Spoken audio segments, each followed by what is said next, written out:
la session sur les enjeux des soins de support.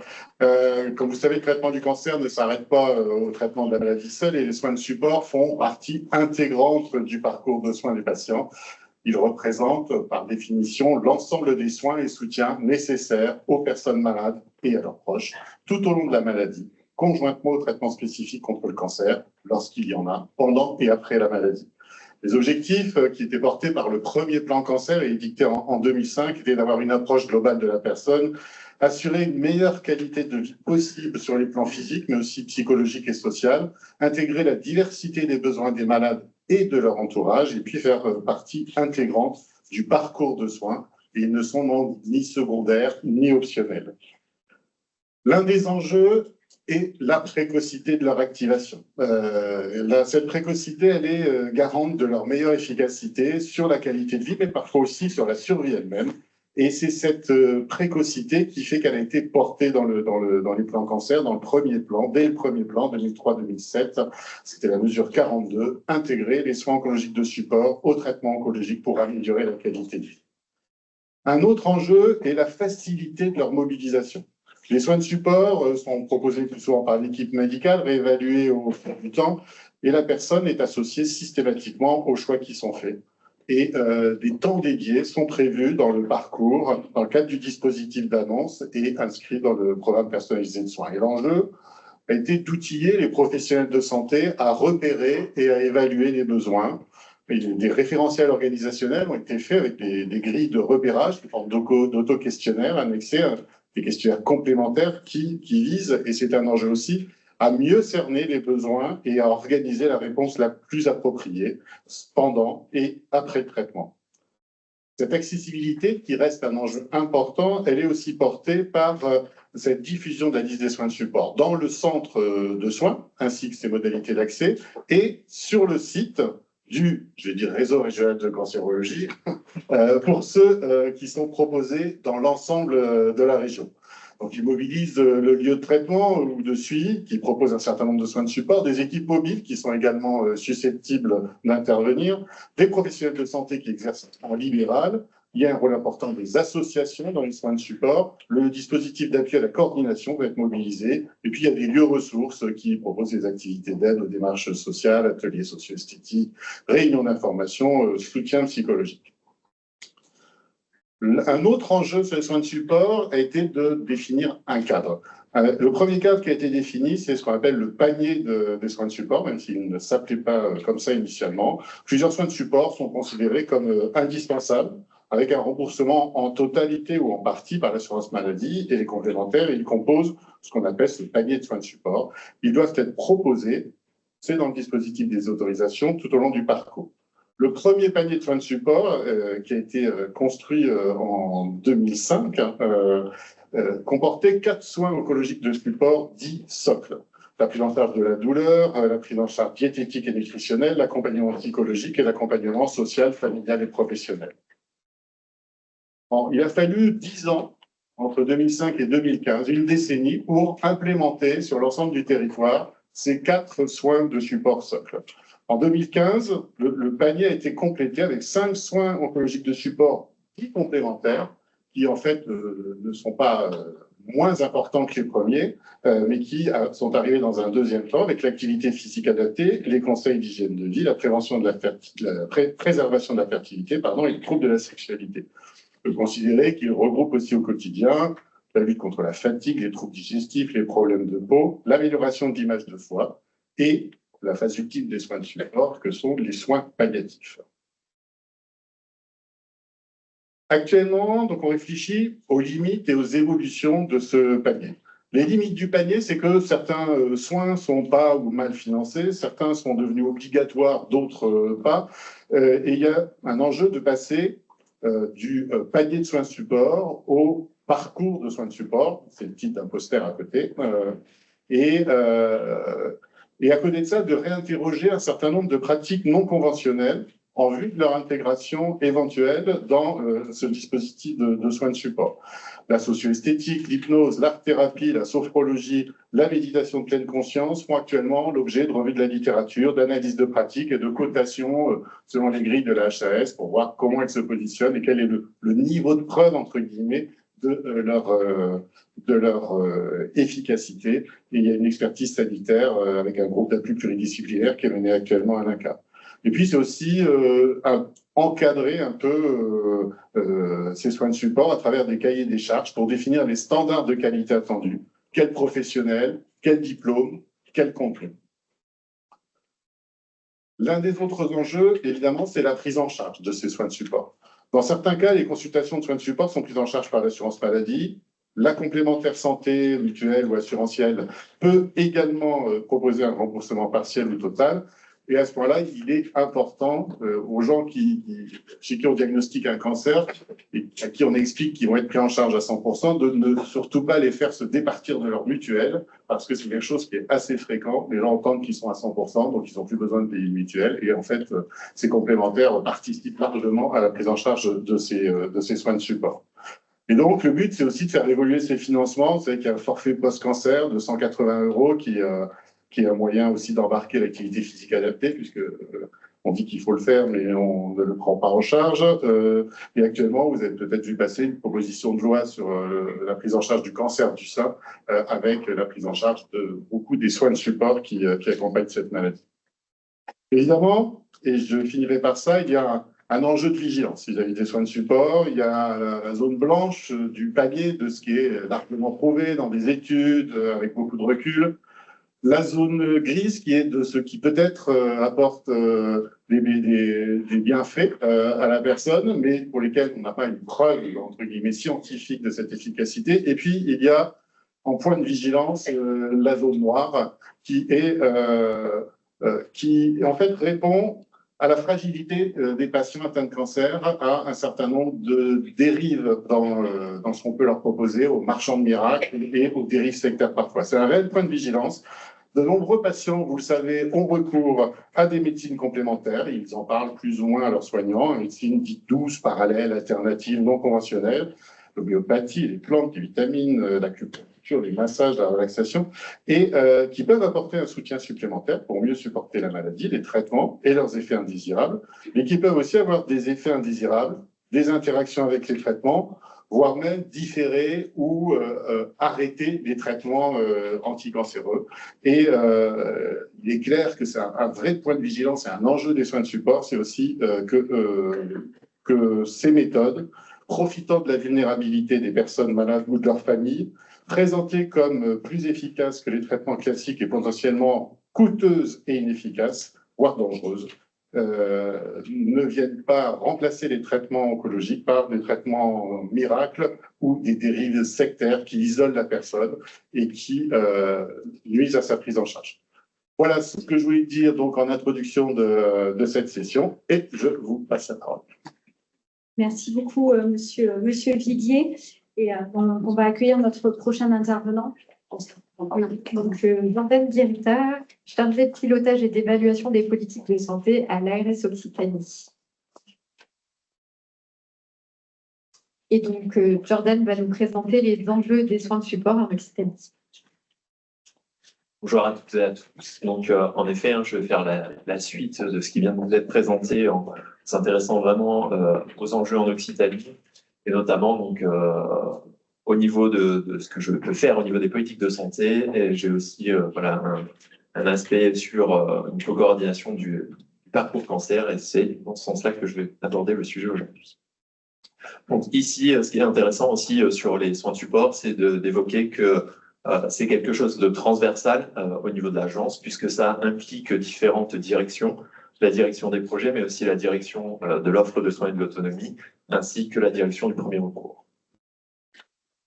Se rappeler que le contexte, on s'inscrit bien sûr dans tout ce qui a été abordé juste avant, donc la stratégie décennale de lutte contre le cancer, avec l'ensemble des axes et objectifs, également les référentiels donc organisationnels des soins oncologiques de support donc de l'INCa 2021 et le référentiel des 3C qui aborde également les soins de support. Juste au niveau des constats, donc nous, on a identifié un des enjeux dans le cadre de ce parcours, de ces soins de support, avec un enjeu d'information éclairée, de lisibilité, de repérage des besoins en soins de support, mais également d'accessibilité, de reste à charge, d'articulation également et de coordination entre la ville et l'hôpital. Et en fait, tous ces constats, je vous ai mis ces éléments, ces données qui ont été publiées en juillet 2024, puisqu'elles reprennent ce qu'on avait identifié. Et donc, ce qui est intéressant ici, c'est de voir que les différents moments des besoins d'évaluation des soins de support, avec une évaluation qui est relativement faite dans le cadre de l'annonce et qui diminue au cours du parcours du patient.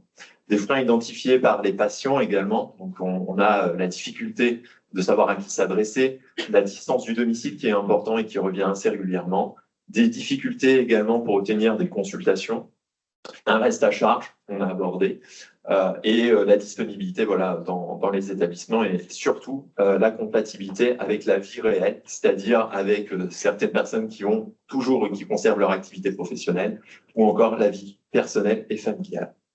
Des enjeux également partagés par les établissements de santé pour améliorer ces soins de support et qui relèvent de ces enjeux. Je voulais également aborder le sujet du parcours global après traitement des cancers. Donc, c'est une instruction de 2020 qui a été appliquée. Donc, on a lancé, nous, en Occitanie en juillet 2022. Donc, ça permet à l'ensemble des oncologues et des médecins traitants de pouvoir prescrire un ensemble de bilans et de consultations donc, aux patients bénéficiant d'une ALD dans un cadre d'un parcours global après traitement du cancer. Donc, principalement, on a un panier de 180 € par patient et par an qui permet d'avoir un bilan motivationnel et fonctionnel d'activité physique et également, donc, possiblement, un bilan psychologique et diététique avec des consultations qui peuvent en découler. En Occitanie, on a sélectionné 21 structures en 2022, donc des structures coordinatrices qui sont censées identifier et conventionner avec des professionnels de santé pour assurer une certaine qualité de cette prise en charge. Donc, on avait au cours du temps, je l'aborderai juste après, mais quelques écueils qui nous conduisent au cours du temps à avoir une diminution de ces structures coordinatrices. On a des résultats qui sont en demi-teinte, voire même bien en deçà de ce qu'on souhaitait, puisqu'on n'a que 487 patients qui ont été inclus sur les 2 ans, ce qui est bien inférieur à ce qu'on avait estimé. On a 110 professionnels de ville qui ont conventionné, donc on a quand même une bonne adhésion de ces professionnels. On a une prescription qui provient principalement des médecins généralistes et pour 39% des oncologues. En soi, on a eu 342, donc ont été réalisés 342 bilans et 626 consultations. Donc, comme je disais, il y a des écueils, mais il y a aussi certains éléments positifs qui ont le mérite d'être présentés ici, puisque ces dispositifs répondent vraiment à un besoin sur les territoires et notamment pour les publics éloignés en zone rurale. C'est une première reconnaissance aussi des soins de support en ville, et ça, c'est important et ça offre un certain cadre. Une coordination des soins de support donc centrée autour du patient, qui implique aussi une meilleure relation entre le patient et les professionnels de soins de support. On a pu mettre en place une communication donc assez forte, mais qui est encore limitée, on le verra juste après. Une plateforme de coordination qui a été mise en place également. Et des patients qui se disent relativement satisfaits, même satisfaits du dispositif, et notamment lorsqu'ils ont été élargis, puisqu'il y a certaines structures qui ont fait le choix de compléter ce parcours pour avoir une meilleure prise en charge des patients. Bien sûr, je le disais, on est en deçà des attendus, donc on a un certain nombre de limites qui sont conséquentes, mais qui sont en cohérence avec les enjeux que j'ai abordés juste avant. Une absence de financement de la coordination de ces structures, donc ça a été un réel frein, c'est pour ça qu'on a très peu de structures, des structures qui ont diminué au cours du temps et qui diminuent encore, et pour lequel on a également un enjeu d'évolution. Une nécessité de renforcer donc l'information éclairée et l'orientation de ces patients, des difficultés pour obtenir la prescription médicale, ça a vraiment été un frein dans le parcours, une lourdeur pour les professionnels de santé, puisque les oncologues et les médecins traitants devaient identifier pour rentrer dans le panier 180 € les bilans qui étaient nécessaires, les niveaux de consultation associés à ces bilans. Donc un panier qui reste limité pour une bonne prise en charge des patients, puisque lorsqu'on avait par exemple deux bilans, ça faisait simplement ça donnait un droit à un accès simplement à 2 consultations d'1 heure. Donc c'est voilà, un engagement aussi difficile pour certains professionnels dans ce dispositif, puisqu'ils considèrent également que le nombre de séances est insuffisant pour induire un changement de comportement. L'absence des séances d'APA, ça a vraiment été un frein, puisqu'en fait, beaucoup se demandaient pourquoi faire un bilan s'il n'y avait pas de séance derrière. Donc ça, c'est vraiment été quelque chose de limitant, et pour lequel certaines structures ont fait le choix de financer l'activité physique adaptée ou de payer l'adhésion à certaines structures qui proposent cette activité physique adaptée. Une rémunération donc trop faible des professionnels de santé, qui est en deçà de la rémunération en vigueur. Un panier de sauce qui est à élargir. Beaucoup nous ont dit c'est trop restrictif par rapport au panier de l'INCa. Donc pourquoi ne pas l'augmenter, puisque parfois un soin de support appelle un autre soin de support par la suite, et donc il y a un parcours qui se crée en fonction et après l'adhésion des patients. Enfin, une communication à renforcer, notamment auprès des soignants, pour avoir un meilleur taux de prescription. Des critères d'inclusion trop restrictifs. On nous a dit que les 1 an, puisque ce parcours peut être mis en place 12 mois après le dernier traitement actif. Donc, on nous a dit que c'était légèrement trop court. Et une articulation également avec d'autres dispositifs qui a bien sûr à voir, avec notamment le dispositif qu'on soutient aussi. L'ensemble de ces éléments, donc de ces enjeux, nous ont conduit à définir 2 objectifs opérationnels dans le cadre du PRS 2023-2028, avec un objectif opérationnel rattaché à l'engagement 3 qui correspond à l'accessibilité chez nous, au niveau de notre PRS. Donc, c'est améliorer l'accompagnement global des patients donc atteints de cancer en termes d'accessibilité, de qualité et d'évolutivité. L'engagement 4 est également impacté par les soins de support, avec un engagement relatif donc à la coordination des soins et un objectif opérationnel qu'on a souhaité mettre en avant, qui est de promouvoir la complémentarité entre les différents acteurs qui gravitent autour des patients. Pour la mise en place des parcours dans le cadre du parcours de soins, mais également de l'après-traitement. Je vais vous présenter quelques actions de notre programme d'action qui en découlent de ces objectifs opérationnels. Donc, je vais être assez rapide. Je crois que voilà, j'ai un timing à respecter, donc je vais vous les présenter, pas rentrer dans le détail. Vous aurez bien sûr les slides et puis le temps de questions par la suite. Donc, une première action qui concerne un état des lieux, donc pour lequel on a demandé au réseau, au DSRC, de lancer donc cet état des lieux afin de disposer d'un panorama des organisations. Donc, en soins de support, l'idée pour nous, c'est d'avoir les points forts, les points faibles, des leviers d'action, d'échanger autour des pratiques et de proposer aussi des axes de travail qui pourront faire l'objet d'autres actions dans le cadre du PRS. 3 enjeux, c'est la modalité de repérage des besoins, la réévaluation de ces besoins au cours du temps, puisqu'on l'a vu, c'est un sujet, et l'articulation entre les soins oncologiques de support qui sont proposés en établissement et ceux dispensés en ville. Une action 2 qui concerne plutôt un accompagnement donc, au déploiement de comités professionnels de santé en cancérologie. Donc là, l'idée, c'est d'avoir des plateformes régionales oncologie en Occitanie pour les professionnels de santé au service des patients atteints de cancer, donc en impliquant les différents URPS, syndicats des paramédicaux, acteurs du social, les établissements bien sûr et les structures d'exercice coordonné. C'est un sujet qui reviendra par la suite et qui sera peut-être présenté plus en détail. Donc, avec la plateforme régionale orthophonie oncologie en Occitanie. L'action 3 qui consistera à sensibiliser les infirmières libérales aux soins de support. Donc là, c'est un pilotage conjoint entre le réseau et l'URPS infirmier. La volonté ici est pour nous d'apporter de l'information générale sur les soins de support, faire un focus également sur les modalités de repérage des besoins en soins de support et l'orientation des patients.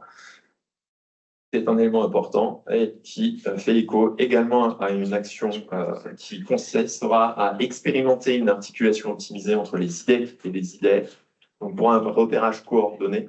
Là, ça vient renforcer en final un projet qui était développé par une IDEF de la CPTS du Sud Tarn, financé par l'URPS infirmier initialement et qui vise vraiment à optimiser le parcours cancer en ville par le biais de consultations dédiées. L'enjeu pour nous, c'est vraiment de venir renforcer au niveau de l'agence ce dispositif, cette expérimentation, en venant renforcer à la fois le nombre de consultations d'IDEL, en venant valoriser également les temps de concertation entre l'IDEC et l'IDEL et en venant vraiment renforcer ce lien entre les CPTS et les établissements de santé. C'est un projet qui va débuter dans le Tarn avec une sélection de CPTS et également au niveau des départements limitrophes, mais qui est bien sûr dans une perspective d'être étendue. Pardon, j'ai été en arrière. Hop, la dernière action que je voulais vous présenter, c'est l'expérimentation d'un parcours global coordonné de soins oncologiques, donc de soins de support.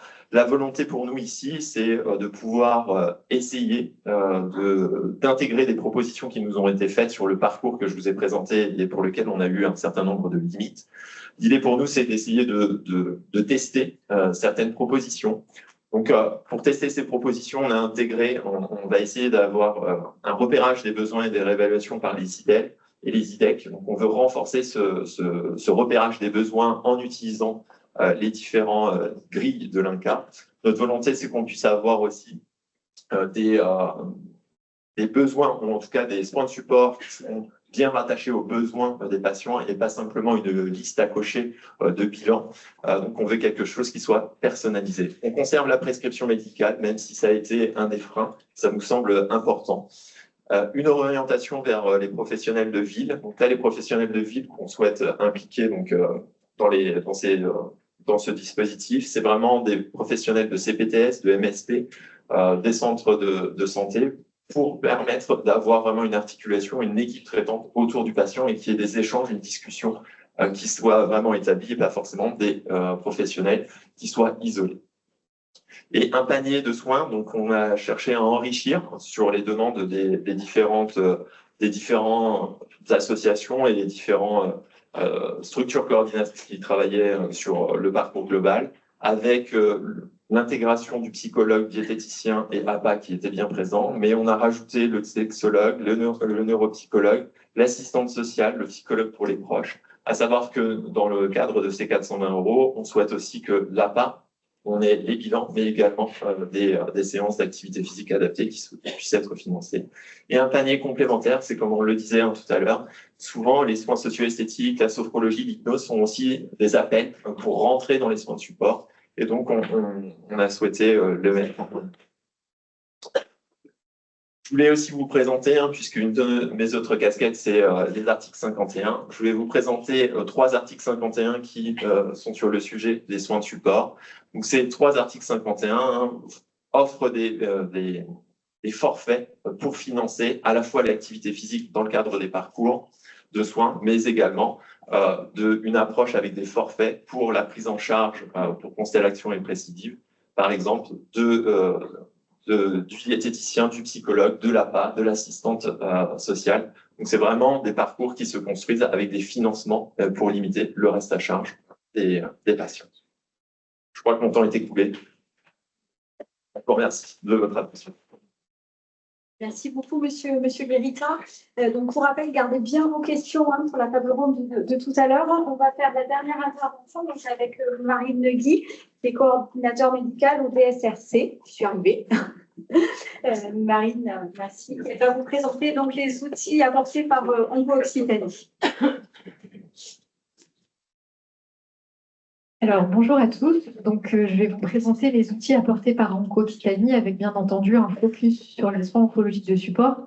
Donc, dans un premier temps, je vais vous partager des ressources qui sont mises à disposition des professionnels. Dans un deuxième temps, je vais vous présenter les événements qui sont organisés par OncoOccitanie autour des soins oncologiques de support.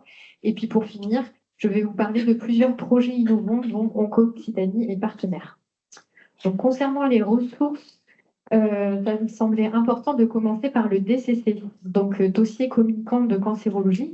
Donc, quand on parle de DCC, souvent on pense à RCP, et ça me semblait important aujourd'hui de vous rappeler que dans le DCC, il y a un module PPS qui permet donc aux professionnels de tracer le programme personnalisé de soins des patients, qui permet également de l'imprimer pour le remettre aux patients et de l'envoyer de manière sécurisée au médecin traitant. Donc, si vous êtes intéressé par l'utilisation de ce module, on organise un webinaire d'information sur le sujet le 24 janvier. Donc, n'hésitez pas à vous inscrire. Donc, la majorité des ressources qu'on met à disposition des professionnels de santé sont disponibles sur notre site internet. Donc, sur cette slide, vous avez une capture d'écran de notre site avec, comme vous pouvez le voir sur la page d'accueil, plusieurs rubriques. Donc, dans la rubrique référentiel, vous pouvez notamment retrouver les référentiels de l'INCa. Donc, ce matin, on est plusieurs à vous avoir parlé du référentiel de 2021, qui est très intéressant, notamment ses annexes, avec des grilles de repérage pour évaluer les besoins en soins oncologiques de support. Il y a aussi des informations sur la typologie des professionnels qui peuvent dispenser les soins et les différentes formations qui existent. Donc, je vous encourage à aller consulter cette ressource. Donc, toujours sur notre site internet, les professionnels ont également accès à nos annuaires. Donc, pour les soins oncologiques de support, nous avons un annuaire qui référence l'offre de soins proposée par les établissements autorisés et également un annuaire qui référence l'offre de soins oncologiques de support proposée par les structures de ville. Donc, ces documents sont organisés de la même manière. Les structures sont référencées par département et après, pour chaque structure, il y a le détail des types de soins de support qui sont proposés et également la typologie de professionnels qui dispensent les soins. Toujours sur notre site internet, il y a une rubrique fiches effets secondaires. Donc, comme son nom l'indique à l'intérieur, vous pouvez retrouver des fiches à l'attention des patients, mais également à l'attention des professionnels. Et donc, ces fiches sont classées par type de molécules. Sur notre site internet toujours, donc, il y a une rubrique formation qui a beaucoup évolué en septembre de cette année. Un gros travail a été réalisé par notre chef de projet cette année qui a permis de référencer l'offre de formation proposée au niveau régional et également aussi par d'autres DSRC. Donc, vous pouvez voir sur cette page, il y a différents filtres et vous pouvez donc notamment rechercher par thématique et après, vous avez la liste des formations qui apparaît et la possibilité d'aller consulter le détail via les fiches formation. Toujours sur notre site internet, mais cette fois-ci en passant par le menu et en allant regarder par thématique. Donc, vous voyez, il y a une rubrique sur les soins oncologiques de support où nous avons créé des pages internet spécifiques thématiques. Donc, je vais passer très vite sur ces ressources parce que dans votre livret d'accueil, normalement, vous avez un petit flyer avec la liste de ces ressources et les QR codes qui vous renvoient directement vers les documents.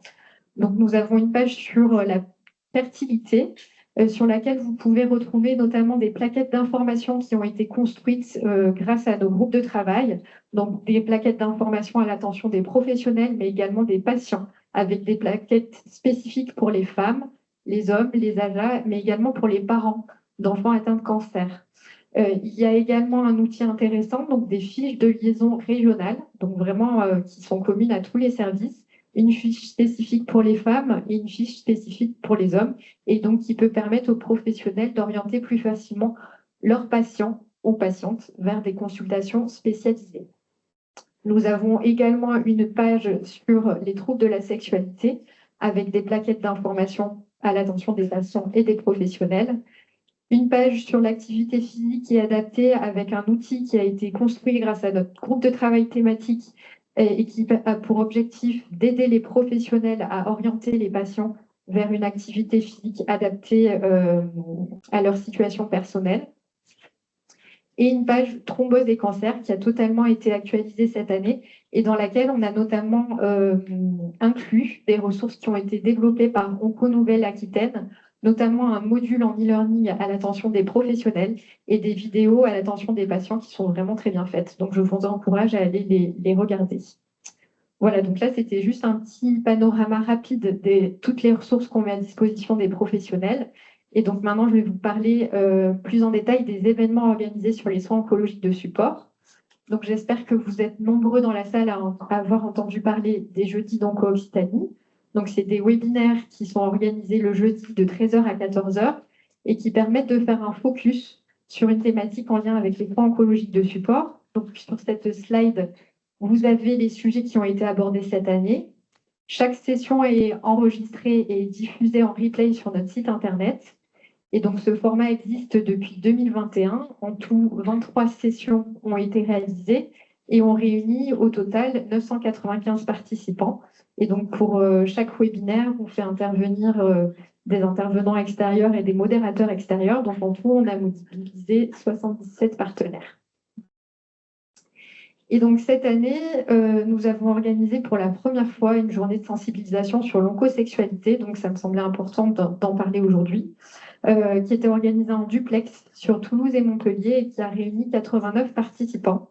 Donc, on a décidé de reconduire l'expérience l'année prochaine. Et donc, une réunion régionale sur l'oncosexualité est déjà programmée pour le 7 mars. Donc, ce sera également en duplex sur Toulouse et Montpellier. Donc, n'hésitez pas à vous inscrire. Chaque année, nous organisons également une réunion régionale sur les soins oncologiques de support. Donc, l'année dernière, cette réunion était organisée en juin sur Carcassonne. C'est vraiment l'occasion de réunir toute la région pour échanger, se rencontrer aussi. Et donc, l'année dernière, nous étions 70 participants et la date de la prochaine édition est déjà fixée au 12 juin. Donc là, pareil, n'hésitez pas à vous inscrire. Donc, pour finir, comme annoncé en introduction, ça me paraissait important de vous partager certains projets innovants dont Onco-Occitanie est partenaire.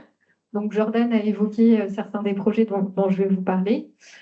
Le premier, c'est la plateforme régionale orthophonie et oncologie en Occitanie. Donc, le constat, c'est qu'à l'heure actuelle, c'est compliqué pour les orthophonistes côté hôpital d'orienter leurs patients atteints de cancer des voies aérodigestives supérieures vers une prise en charge en ville à proximité de leur domicile. Donc, Jean-Claude Farinck de l'IUCT Oncopole s'est beaucoup mobilisé sur cette question-là. Et à son initiative, un copil réunissant donc l'IUCT Oncopole, le CHU de Toulouse, le CHU de Montpellier, Onco-Occitanie, l'URPS des orthophonistes et le SOROC, qui est le syndicat des orthophonistes, s'est constitué. Et donc, ensemble, on s'est fixé des axes de travail prioritaires.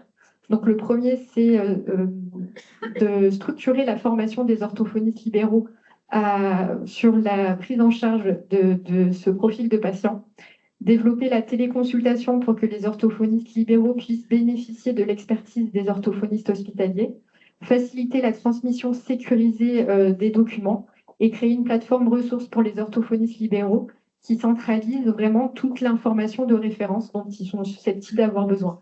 Donc l'ARS a rejoint l'aventure aussi récemment, puisque on a reçu la validation d'un financement de temps de coordination. Donc merci à vous. Et donc la plateforme de ressources a été créée donc par Onco-Occitanie. Donc sur notre site internet, elle sera rendue publique la semaine prochaine. Et un webinaire de lancement d'informations sur ce dispositif est organisé jeudi prochain. Donc, la cible principale du webinaire, c'est les orthophonistes libéraux. Mais si vous êtes intéressé, n'hésitez pas à vous inscrire pour avoir plus d'informations sur ce dispositif. Voilà, pour finir, c'est mon avant-dernière slide. Deux autres projets sur lesquels nous sommes fortement impliqués. Donc, le premier, c'est Vulcano. C'est un projet qui est porté par Virginie Boissard du CHU de Toulouse, qui est financé par l'INCA, qui est mis en place en partenariat aussi avec le centre hospitalier de Carcassonne. Et donc, l'objectif de ce projet est de limiter les séquelles et d'améliorer la qualité de vie des patients pris en charge pour un cancer des voies aérodigestives supérieures en structurant un réseau régional ville-hôpital-ville sur un territoire pilote. Et donc, l'objectif, c'est de pouvoir, a priori, identifier le degré de vulnérabilité des patients et en fonction de leur degré de vulnérabilité, leur proposer des parcours de soins spécifiques en utilisant notamment l'ETP et la formation des différents professionnels qui vont être impliqués dans les prises en charge. Donc là, les territoires pilotes, c'est le 31, le 11 et le 09. Voilà, je n'irai pas plus en détail parce qu'on n'a pas le temps. Et donc, l'autre projet, c'est celui qui a été présenté par Jordan. C'est un renforcement du PSG sur 3 territoires pilotes. Donc là, c'est le 30, 34, 66, avec comme structure coordinatrice OncoPO pour le 66, l'association du bassin de Thau dans le 34 et la Ligue contre le cancer du 30. Voilà, donc pour conclure cette présentation, donc je vous ai présenté beaucoup de ressources. Elles sont toutes à disposition sur notre site internet. Vous avez la possibilité de vous inscrire à notre lettre d'information, qui est une lettre mensuelle. Ça peut vous permettre d'être informé des nouvelles ressources, mais aussi des événements que nous organisons. Et puis, je voulais aussi conclure cette présentation en remerciant Nathalie Brousse, qui est notre chef de projet sur les soins oncologiques de support. Et donc, c'est elle qui anime les différents groupes de travail qui permettent de construire les ressources et notamment aussi de construire les programmes des événements que nous organisons. Voilà, merci. Marine, alors on va appeler les intervenants à la table ronde à venir s'installer en face de leur chevalet. Moi, en tant qu'utilisatrice de tous vos outils, ben, je vous remercie parce qu'ils sont quand même très pratiques au quotidien et n'hésitez pas à aller les regarder. Et je vais parler sous contrôle de Nathalie Brousse, mais les groupes de travail sont ouverts. Hein, et si vous voulez nous rejoindre dans certains groupes de travail, n'hésitez pas à vous manifester parce que ben, les groupes de travail évoluent, il y a des thématiques à aborder. Donc voilà, n'hésitez pas si vous avez envie de vous embarquer dans l'aventure du groupe de travail de soins de support.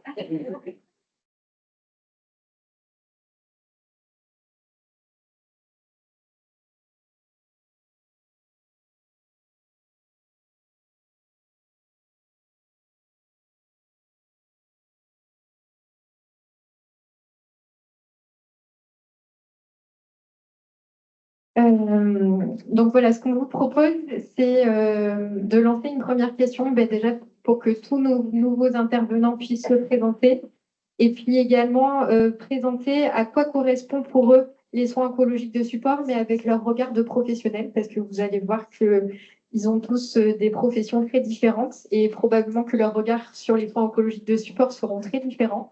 Donc voilà, on a prévu de notre côté avec Audrey plusieurs questions pour poser le cadre. Et après, l'objectif, ben, c'est que vous intervenez également et que vous puissiez poser vos questions en direct. Voilà. Donc, du coup, Nathalie, on commence par vous, si vous voulez bien vous présenter et surtout définir ce que c'est les soins oncologiques de support pour vous dans votre pratique au quotidien professionnel. Merci. Bonjour à tous. Donc, je suis Nathalie Dialol, je suis infirmière à l'Oncopole à Toulouse. Je suis infirmière sur la plateforme des consultations. Alors, j'ai plusieurs étiquettes, mais je suis infirmière coordinatrice parcours gynécologique. Donc, je vois les patients en annonce, aussi bien oncologique que chirurgicale, à différentes étapes du parcours du patient. Et je suis aussi infirmière stomathérapeute. Donc, je pense que j'ai un rôle essentiel dans la présentation aux patients de tous les soins de support qui existent et qui sont venus présenter. Donc, qu'est-ce que pour moi les soins de support? C'est des soins et des supports qu'on va présenter, proposer aux patients tout au long de son parcours de soins. Et le rôle des infirmières d'annonce est essentiel puisqu'on va les voir tout au départ du parcours de soins et on a du temps pour lui pour évaluer ses besoins, prendre connaissance du patient et surtout lui proposer des soins adaptés, des soins de support adaptés, parce que leur proposer une liste qu'on leur donne de main à main, à mon avis, n'est pas utile. Alors, ils sont assommés par ce qui leur arrive.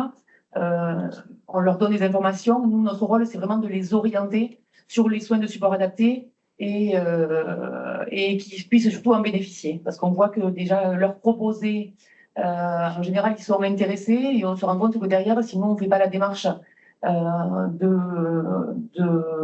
prévoir la consultation ou le rendez-vous avec le soin de support, même s'ils sont parfaitement intéressés, quand on les revoit la fois d'après, ils n'ont pas fait la démarche de rencontrer le professionnel adapté de soins de support. Donc on a un rôle essentiel à mon avis pour les orienter vers les professionnels adaptés.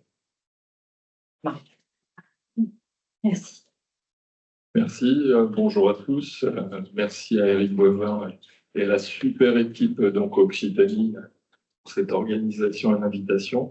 Donc, Eric Oziol, moi j'ai une pratique d'oncologie à l'hôpital de Béziers, donc sur l'Ouest Hérault. Je suis formation interniste, donc ça c'est important parce que ça s'appelle une approche systémique de la maladie et du patient. Et je suis investi dans l'établissement, je suis président de la CME, donc sur l'hôpital pivot du GHT. La position du médecin sur les soins oncologiques de support, je dirais que ça date pas d'hier. Hippocrate, dans son premier aphorisme, en tout cas dans la deuxième partie du premier aphorisme, dit il convient que le médecin fasse ce qu'il a à faire, c'est-à-dire pour la maladie, les soins techniques, et s'assure du concours du patient, de tous ceux qui l'assistent, et des choses extérieures. Et là, on touche la dichotomie entre la maladie et la santé.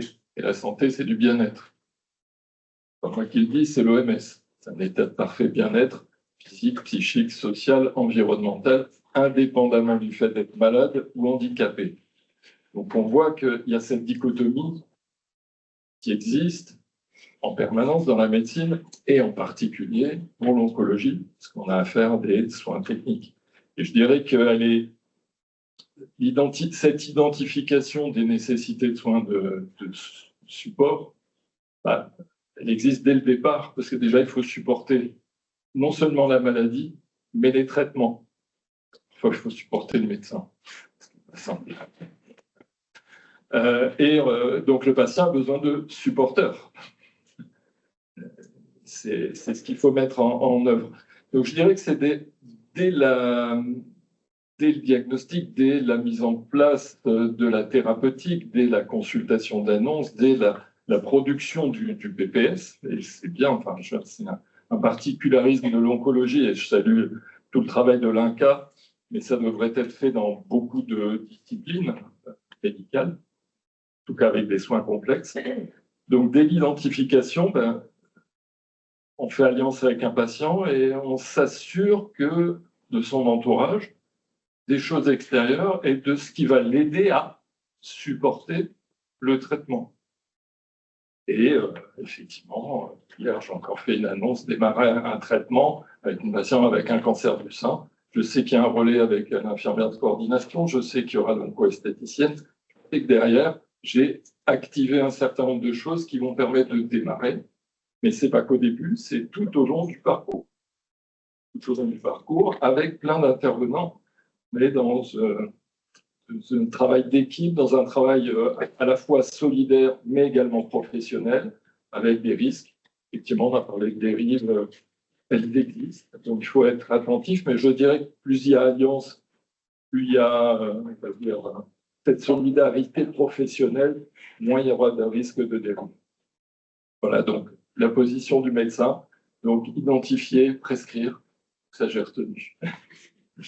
Je confirme. Au courant de médecins généralistes, du RPS, médecins libéraux. Bon, comme disait mon confrère à l'instant, alors je vais peut-être orienter plus sur le point de vue du médecin généraliste. En fait, on a d'emblée une démarche holistique, générale. Donc, vous demandez aujourd'hui qu'est-ce que c'est les soins de support de notre point de vue, des différents points de vue.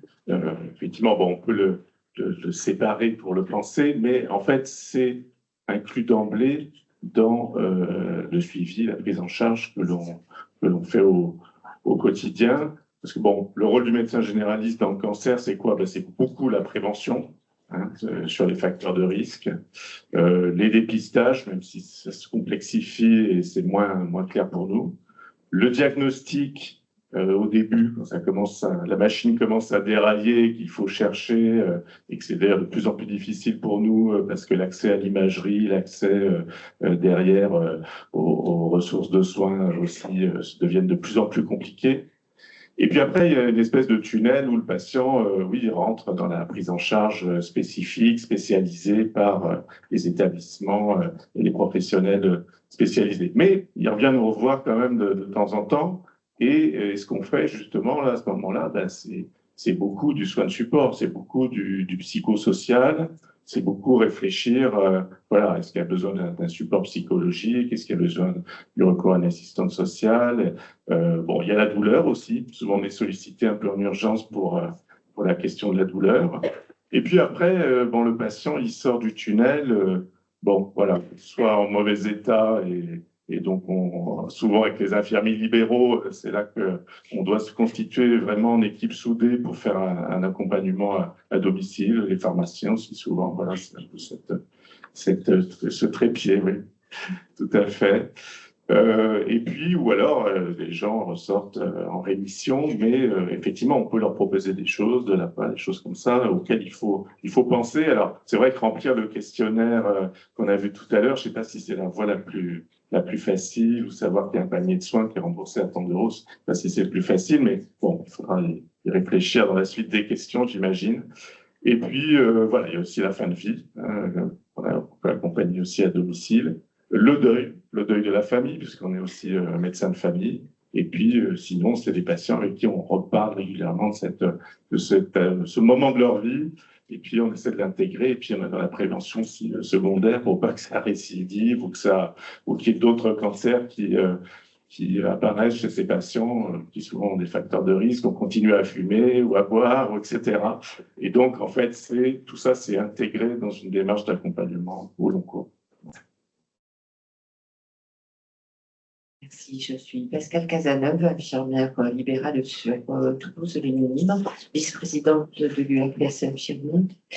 Donc, pour continuer après M. Combe, nous, les soins oncologiques de support en ville, on les découvre parce qu'on les recherche, c'est-à-dire on pose des questions pour savoir si vraiment il y a des choses qui ont été indiquées.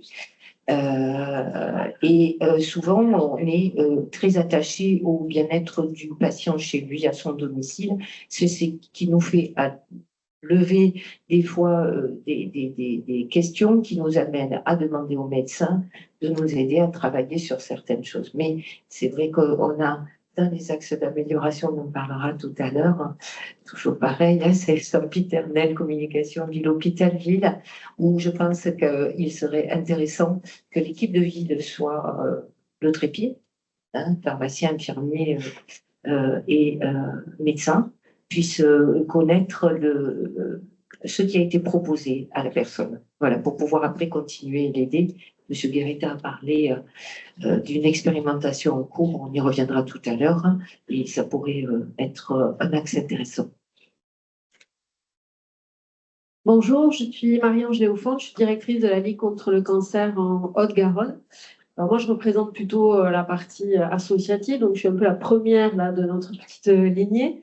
Alors pour nous, les soins de support, c'est tout simplement le soutien et l'accompagnement des patients, puisque nous n'avons pas de soignants dans nos équipes, on n'a pas d'infirmières, on n'a pas de médecins. Alors on en a au conseil d'administration, je veux dire, on ne prodigue pas de soins et on ne souhaite évidemment pas en prodiguer. Donc on est vraiment en complémentarité de tout ce qui va être proposé à l'hôpital, notamment aux patients pendant leur parcours de soins, mais aussi dans l'après-cancer.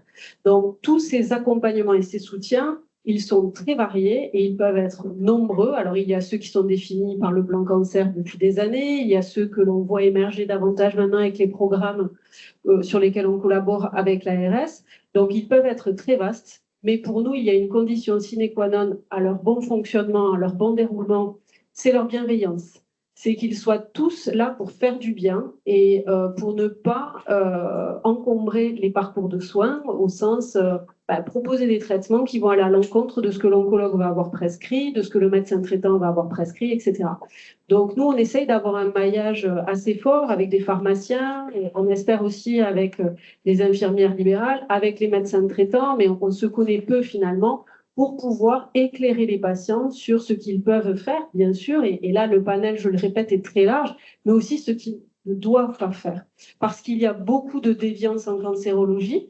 Donc, à la Ligue, nous travaillons avec la Mivilude, donc à la Ligue au niveau national, avec l'INCA évidemment, mais aussi au niveau local. Nous avons chez nous notre psychologue clinicienne qui fait partie de la Mivilude.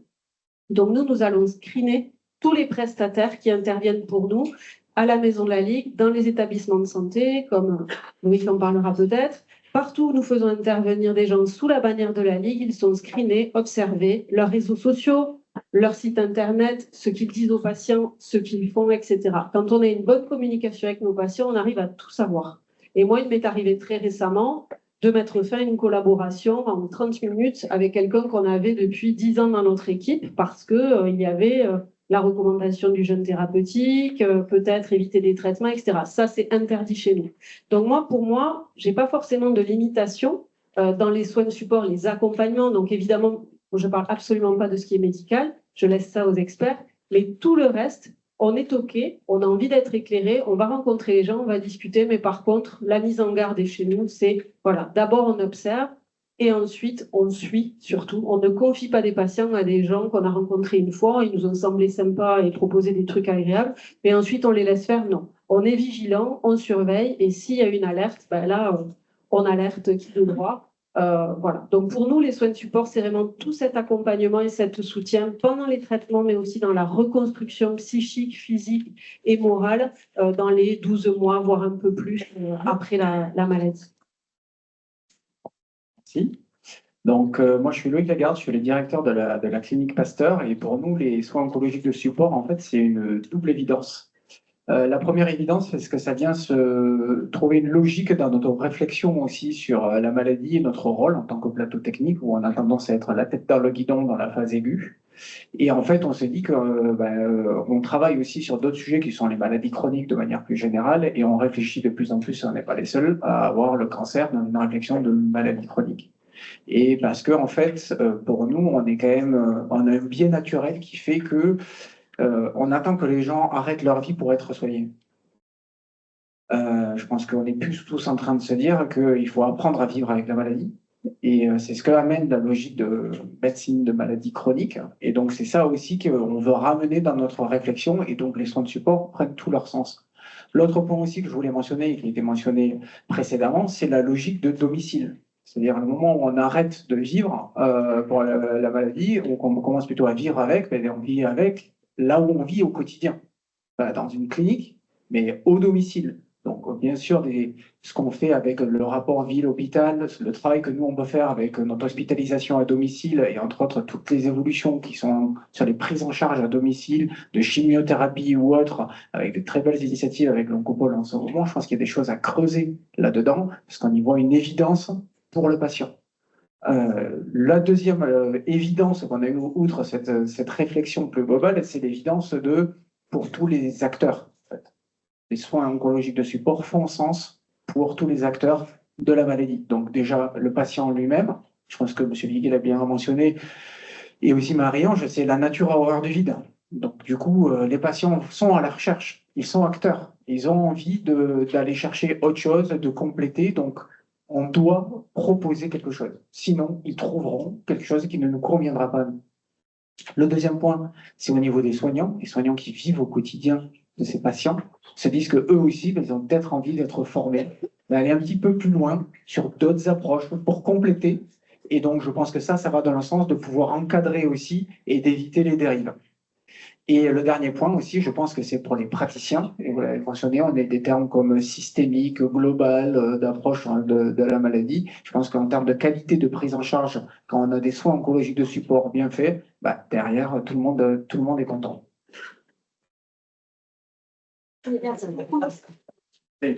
Merci beaucoup pour ce tour de présentation. Effectivement, on n'a pas donné la parole à M. Guérita et à M. Viguier qui se sont déjà présentés tout à l'heure.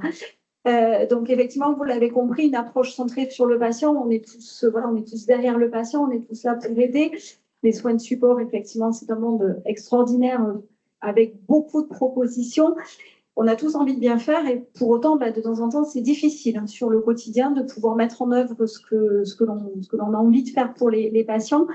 Et du coup, on va vous poser la question à vous tous, voilà, y compris M. Guérita, M. Viguier, vous pouvez tout à fait prendre la parole sur les problématiques, en fait, des obstacles que vous allez rencontrer dans votre quotidien et qui vous empêchent de temps en temps de vouloir mener à bien les actions que vous aimeriez mener à bien pour vos patients. Nathalie, on te laisse commencer.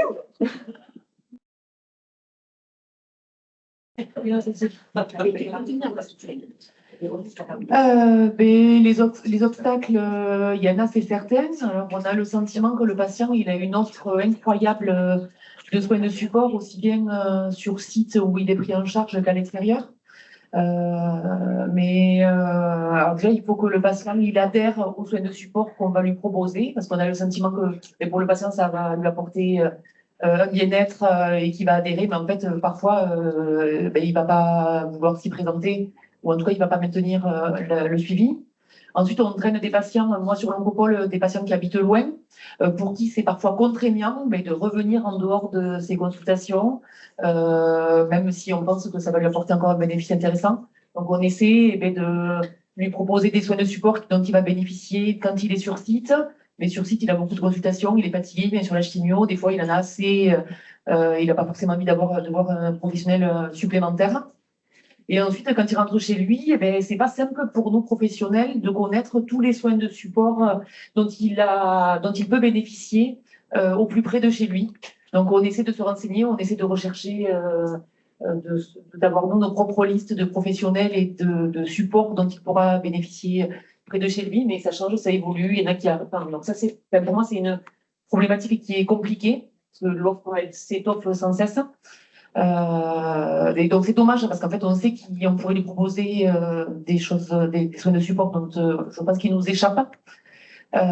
Et ensuite même près de chez eux, et bien, en fait parfois ils peuvent pas se déplacer, parfois c'est cher, tout n'est pas pris en charge même si on a des enveloppes, si on sait qu'ils bénéficient d'aide, ils n'y ont pas tous accès. Donc même si quand on leur propose, ils sont devant nous hyper intéressés, on les revoit la fois d'après, en fait ils n'ont pas fait la démarche, et en fait ils n'ont pas contacté la Ligue alors que quand on leur présente, ils ont l'air hyper intéressés, Ligue de proximité, et en fait parce qu'ils étaient fatigués, parce qu'ils n'avaient pas de voiture, personne n'a pu les amener.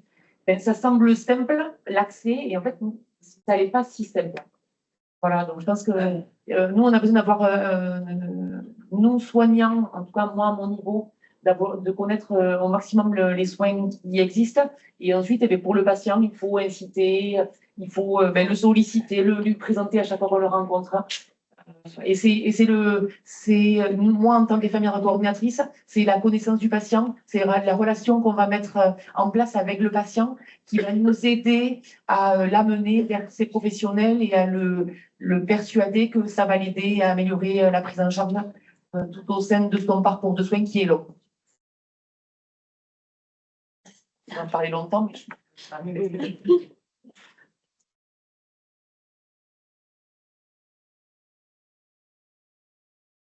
Oui, effectivement. Alors, je reviendrai sur l'élément essentiel qui est l'identification dès le départ. En tout cas, pour le rôle du médecin, c'est pas de se limiter à l'aspect technique de la maladie. C'est véritablement de s'interroger sur la personne, sur comment elle vit, comment ça se passe, éventuellement en appelant le médecin traitant, voire les soignants en proximité, parce que nous ne savons pas dans quel cadre les patients sont. Essayer de savoir quelles sont les personnes les plus proches, ou en tout cas, on parle de personnes de confiance, mais véritablement les personnes les plus proches qui vont vraiment être solidaires, c'est-à-dire les personnes qui vont l'assister, qui vont servir de relais pour les propositions. Parce que c'est vrai que les patients parfois sont submergés par un certain nombre de choses, donc pas toujours réceptifs. Et c'est par le biais de l'entourage. Donc c'est tout un art, je dirais, un art de la relation. C'est vrai que pour les médecins, c'est à part identifier de façon structurée, ça je crois que c'est une obligation, et de façon régulière, c'est-à-dire quand on refait une annonce, quand on refait un bilan tout au long du cursus, et d'avoir des relais. Alors je sais que nous, les infirmières de coordination, pour ça, ont vraiment un rôle essentiel. Des possibilités d'ancrage qu'il y a alors lors des consultations, c'est plus complexe, mais l'hôpital de jour, qui est un lieu thérapeutique, mais pas que.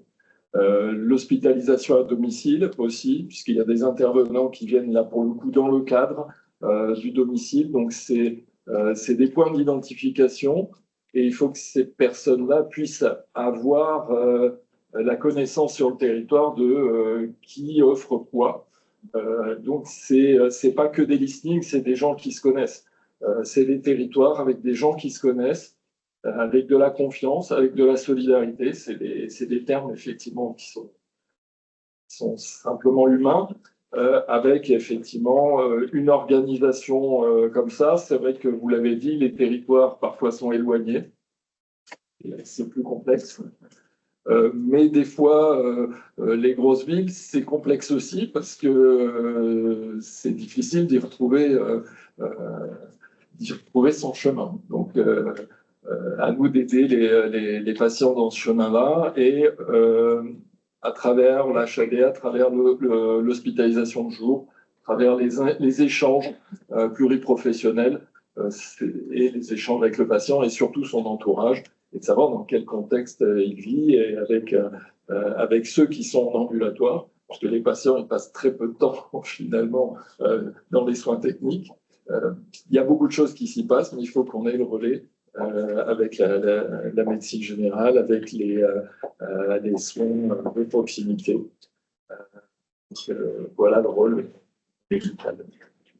Donc finalement, les difficultés, c'est d'identifier les relais en ville à proximité du lieu de vie du patient pour pouvoir lui proposer les soins oncologiques de support les plus adaptés. C'est ce que tous les deux vous identifiez comme principal problème.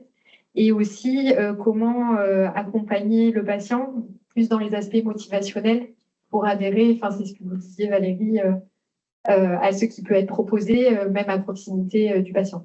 Oui, ça veut dire oui. C'est le faire adhérer, on a l'impression qu'il adhère, mais il est tellement submergé que il ne va pas faire la démarche. Donc c'est être là aux différentes étapes du parcours pour insister, entre le réconforter, s'assurer des besoins du moment et l'orienter à des besoins adaptés s'il n'a pas été capable de faire la démarche. Et après, du coup, c'est à nous de l'accompagner pour faire la démarche quand c'est nécessaire, pour au moins lancer le pas sur au moins rencontrer le soin de support en fonction des besoins adaptés. Et c'est lui ensuite qui maintiendra le relais. Déjà, si le premier pas est fait, effectivement, s'il sent le bien que va lui apporter le soin de support, il va faire en sorte de le maintenir. Vous laissez nous parler des obstacles de la vie, là. Oui, beaucoup a été dit par les deux précédents intervenants. Je ne sais pas si vous rester au bout de la table. Désolé. Bon, qu'est-ce que je peux rajouter? Bon, il y a peut-être sur le plan des représentations des choses à clarifier, qui se clarifient grâce à des manifestations comme aujourd'hui, mais entre les soins de support, les soins palliatifs et, on va dire, l'annonce de la mort, quelque chose comme ça. Hein. Donc, il y a tout ça à clarifier avec les patients. Et donc, pour la pédagogie, c'est la répétition. Donc, c'est probablement quand il y a un certain nombre d'acteurs qui vont expliciter les choses que ça va se clarifier. Après, je crois qu'on l'a évoqué avec Mme Cazeneuve tout à l'heure, notre souci à nous, c'est cette espèce de tunnel où on n'a plus d'infos, ni sur les soins de support, ni sur pas grand-chose d'ailleurs. Et voilà, donc j'ai bien aimé éventuellement appeler le médecin traitant. Mais voilà, qui dans la pratique est quand même très, très epsilonesque dans les statistiques. Mais voilà, c'est quelque chose dont on parle régulièrement dans ce genre de réunion. Donc, on attend la mise en œuvre. Ensuite, après je vais m'arrêter là, ça sera plus intéressant, les solutions peut-être tout à l'heure. J'entendais l'autre jour un reportage sur effectivement un praticien qui disait oui c'est super notre centre, il est en train d'être labellisé centre expert reconnu à l'échelle européenne, etc. Bon,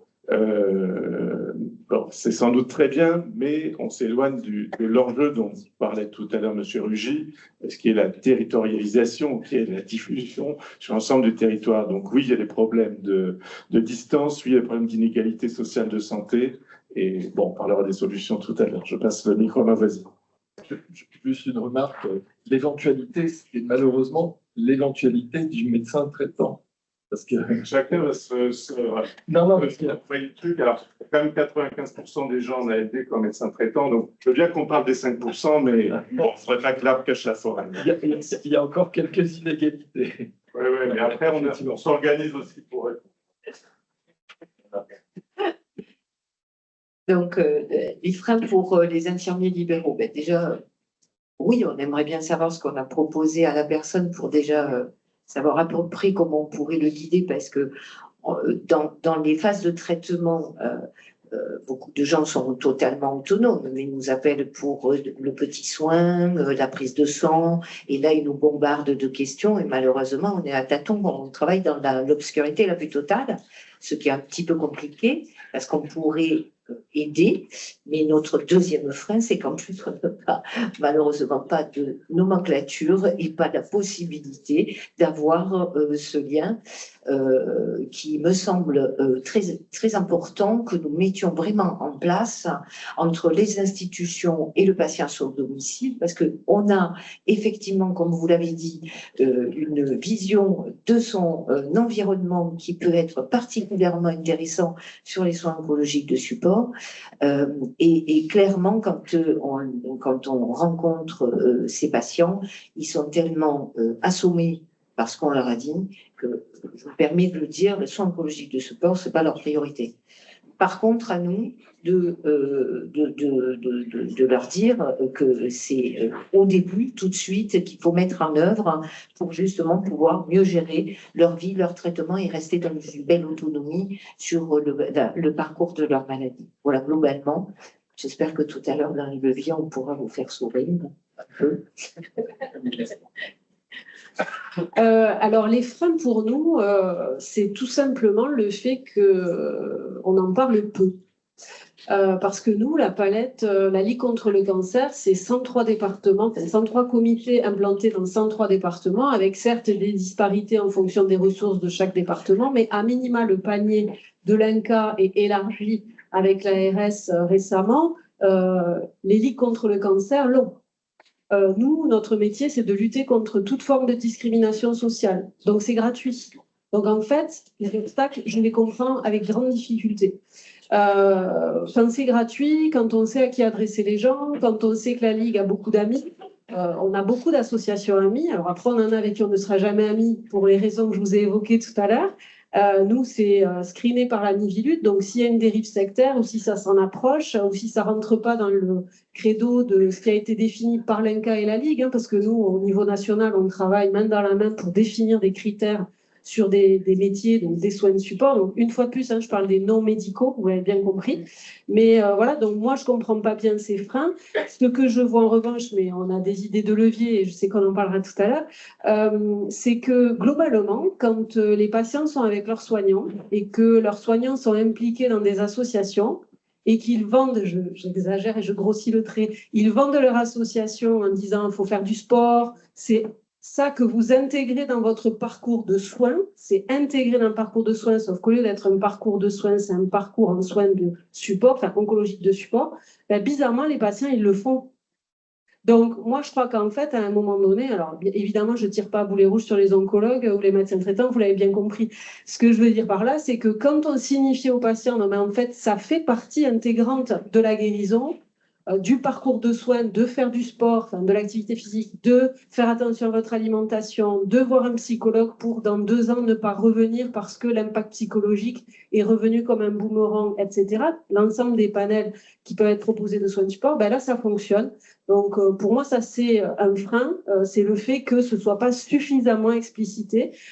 Et puis, le médecin, on a confiance en lui, mais il nous fait flipper un peu aussi. Donc, s'il nous dit que ça, c'est vital et que ça contribue à la guérison et que ça optimise les traitements, on l'écoute. Moi, je vais revenir sur une partie, en effet, donc il y a beaucoup qui a été déjà dit avant. Moi, je vais revenir avec un angle qui est très personnel, puisque je suis ingénieur de formation, et donc quand j'entends parler de tout ça, moi, il y a des multiples paradoxes qui me paraissent intéressants de creuser. Le premier paradoxe, c'est la multiplicité de l'offre. Il y a plein de choses, et pour autant, on ne trouve pas. C'est ce qu'on entend. La multiplicité des lieux, c'est-à-dire qu'il y en a partout sur le territoire, et pourtant, pas là où on en a besoin. Et ensuite, l'observance du patient. Donc, quand bien même il est dedans, il n'a peut-être pas envie, ou il ne le fait pas, ou il ne peut pas. Et en même temps, à côté de ça, il va faire 60 km pour aller voir un magnétiseur. Donc, tout ça, ça a quand même des formidables paradoxes qui nous font dire, mais du coup, qu'est-ce qu'on en fait? Moi, la réflexion derrière, c'est pas de vous dire le côté tarte à la crème de l'acteur privé qui vous dit il nous faut des financements pour que ça fonctionne mieux. C'est plutôt de se dire, en fait, on a un enjeu de coordination. Et si on ne prend pas, pour nous en tout cas, et c'est un enjeu qu'on a appris, nous, via l'hospitalisation à domicile, qui est de se dire que si on ne sait pas coordonner, c'est pas seulement en étant faiseur ou acteur de soins, mais en coordonnant des soins tout en étant soi-même soignant, pour pouvoir justement éviter les dérives et pouvoir faire ça, Demain se posera la question des financements, bien sûr, de cette coordination. Je pense que si on regarde les diapos, elles ont été déjà bien mentionnées. Mais si on ne fait pas ça, on ne pourra pas résoudre les paradoxes qui sont là. Il n'y a rien de pire comme paradoxe que d'avoir des multiplicités d'acteurs de bonne volonté avec de l'offre disponible et pourtant que ça ne fonctionne pas. C'est la pire des frustrations. Merci. Ah, d'abord, je voudrais rappeler sur ce besoin des patients où il y a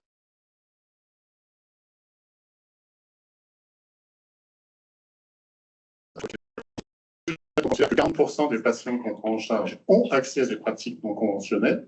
On ne parle pas forcément à leurs soignants. Et parmi ceux qui ont accès à des pratiques non conventionnelles, 60% sont traités pour un cancer.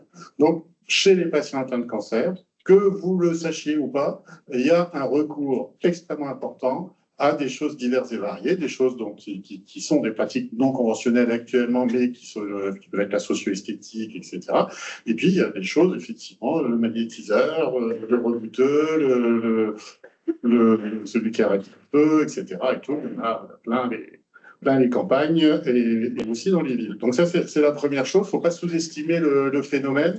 Et il est important face à ça de toujours garder le dialogue avec les patients. C'est vraiment un enjeu pour les soignants, souvent un enjeu pour les oncologues aussi, parce que ça reste un peu les dogmes, mais c'est extrêmement important de pouvoir garder ce contact pour pouvoir continuer à assurer son approche.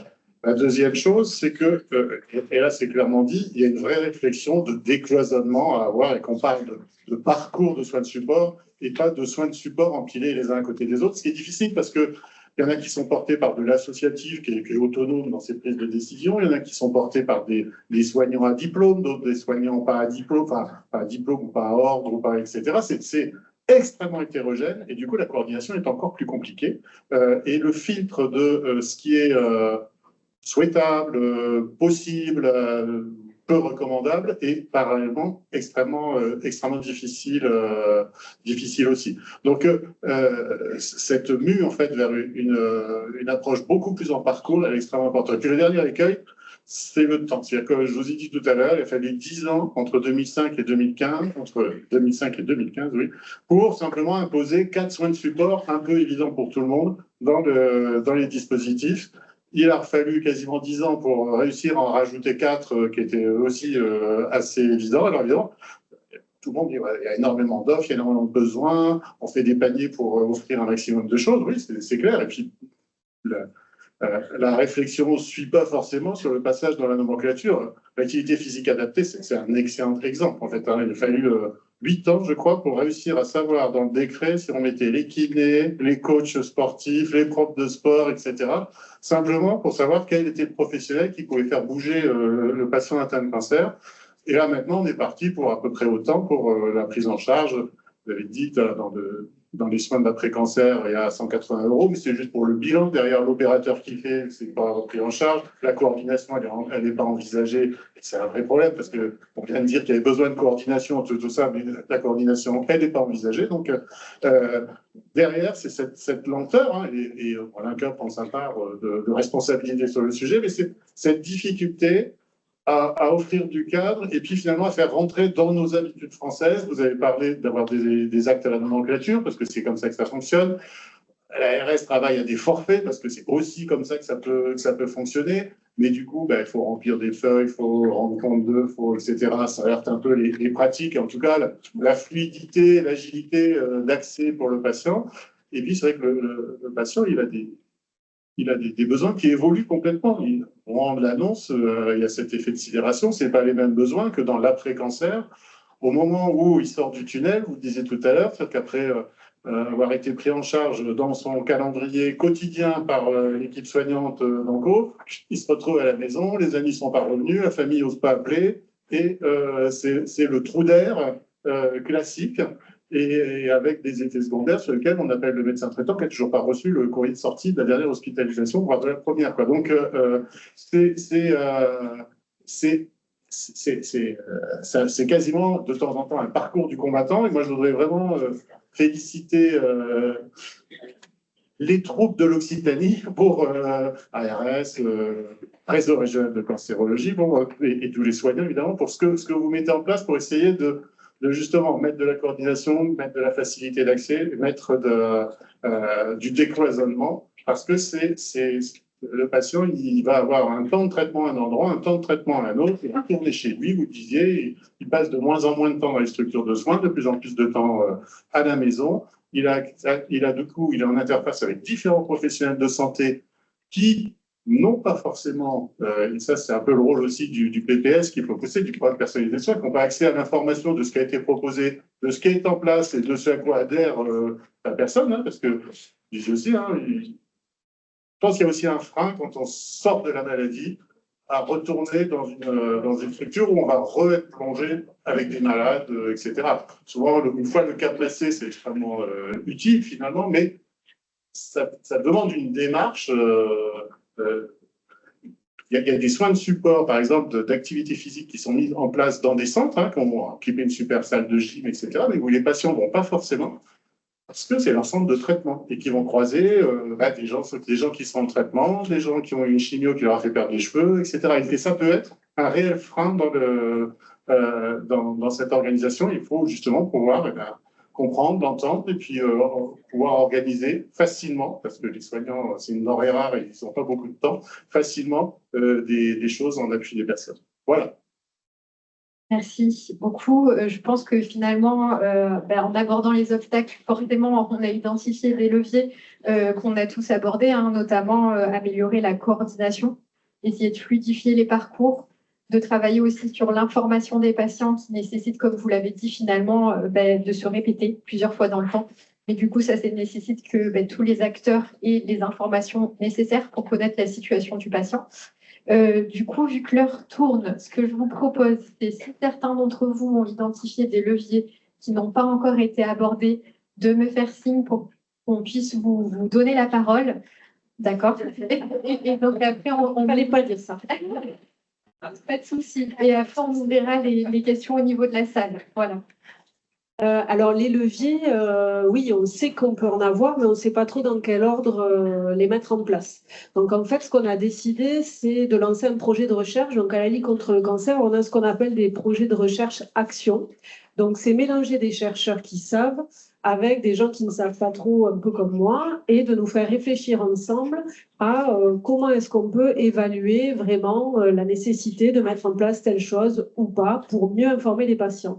Donc l'objectif, c'est de faire une analyse en fait de la façon dont sont informés les patients. Donc ça va passer par des entretiens semi-directifs de patients. Donc on le fait avec le CERPOP qui est à l'UCT et ces patients vont être questionnés sur déjà est-ce qu'ils savent ce que c'est qu'un soin de support, parce que bon, vous voyez, on parle tous de choses différentes, même si au final c'est pour la même personne, l'analyse du soin de support n'est pas la même.